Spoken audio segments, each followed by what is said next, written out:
ये सफेद बंदर और उसका छोटा बच्चा डिजर्ट में सूखे पेड़ से लकड़ियां काटकर अपने सिर पर लकड़ी का बंडल रखकर चलते हैं।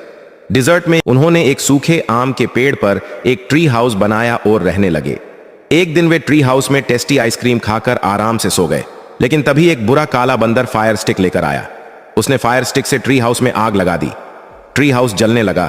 तभी सफेद बंदरिया ने टेलीफोन से पुलिस को फोन किया। कुछ ही देर में पुलिस हेलीकॉप्टर ट्री हाउस के ऊपर आया और 2 दमकल कर्मियों ने ट्री हाउस की आग बुझाई। एक फायरमैन ने बच्चे को नीचे उतारा और पुलिस ने काले बंदर को गिरफ्तार कर लिया।